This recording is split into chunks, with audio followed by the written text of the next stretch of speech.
পদ্ম ফুলের ডাটা থেকে তৈরি সুতায় বোনা পদ্ম রেশম। এককালে ঢাকায় মসলিনের নাম ডাক ছিল বিশ্বজুড়ে। পুটি কার্পাস তুলা থেকে সুতা বানিয়ে বোনা হতো অতি সূক্ষ্ম কাপড় মসলিন। একসময় মসলিনের বুনন বিলুপ্ত হয়ে যায়, পৃথিবী থেকে হারিয়ে যায় ঐতিহ্যবাহী সেই কাপড় বোনার অনন্য শিল্পকর্ম। বছর কয়েক আগেই ঢাকায় সে মসলিনের পুনর্জন্ম হয়েছে। আমাদের দেশেরই কয়েকজন কারিগর সে অসম্ভবকে সম্ভব করেছেন। সেই কারিগরি দক্ষতা কাজে লাগিয়ে এবার পদ্ম ফুলের ডাটা থেকে তৈরি সুতায় বানানো হয়েছে বিশেষ একটি স্কার্ফ, যা পদ্ম রেশম বা লোটাস সিল্ক নামে পরিচিত। পদ্ম রেশম সুতার রং হালকা দুধে বা হলুদ। পদ্ম ফুলের ডাটায় থাকা এক ধরনের আঠা থেকে তৈরি হয় এই সুতা। সেই সুতায় তৈরি সিল্ককে বলে লোটাস সিল্ক। সারা বিশ্বে এই লোটাস সিল্ক অনেক দামি কাপড়। 1 কেজি পদ্ম রেশম সুতার দাম $2000 থেকে $3500, যা বাংলাদেশি টাকায় $4,27,000 টাকা। আর প্রতি গজ কাপড়ের দাম পড়ে $25 থেকে $1000 পর্যন্ত। পূর্ব এশিয়ার দেশ মিয়ানমার, ভিয়েতনাম ও কম্বোডিয়ার লোটাস সিল্কের উৎপাদন ও ব্যবহার বহু পুরানো।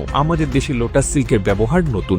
গড় তাঁতে জামদানে বয়ন কৌশল অবলম্বনে সম্প্রতি 6 গজ দীর্ঘ স্কার্ফটি বোনা হয়। পরে এটি ইউনেস্কোকে দেওয়া হয়েছে। স্কার্ফটি রাজধানীর সেগুনবাগিচায় অবস্থিত বাংলাদেশ ইউনেস্কো জাতীয় কমিশনের কার্যালয়ে রাখা আছে। যে কেউ চাইলে স্কার্ফটি দেখে আসতে পারেন। পদ্মের ডাটায় থাকা অসংখ্য ছোট ছোট কূপ বা পোড়, সেখানে জমে থাকা আঠা সদৃশ পদার্থ, এই আঠা বাতাসের সংস্পর্শে এসে জমাট বেঁধে যায়। সেটি নৈপুণ্যের সঙ্গে পাকিয়ে সুতা তৈরি করা হয়।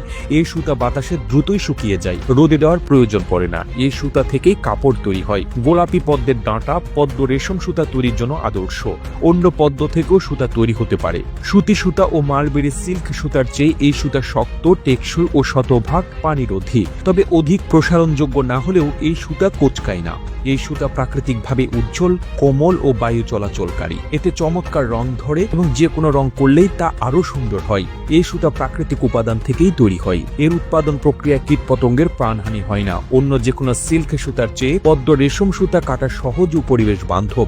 এই সুতা উৎপাদনে পানির প্রয়োজন হয় না ও জীবাশ্ম জ্বালানি ব্যবহার না হওয়ায় কার্বন নিঃসরণও হয় না। পদ্মের ডাটা কেটে নিলে পানির নিচে আবার বাড়তে থাকে।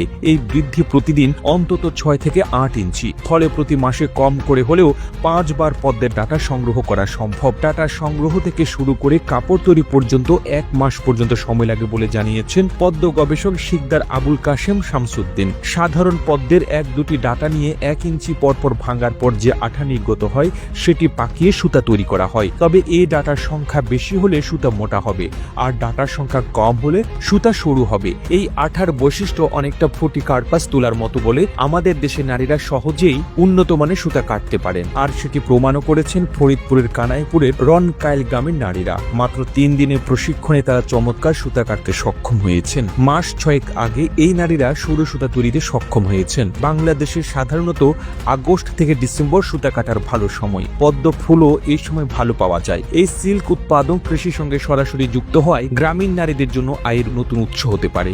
কম্বোডিয়া ও ভিয়েতনামে পদ্ম ফুলের প্রায় 30,000 ডাটা দিয়ে 1 কেজি সুতা তৈরি হয়।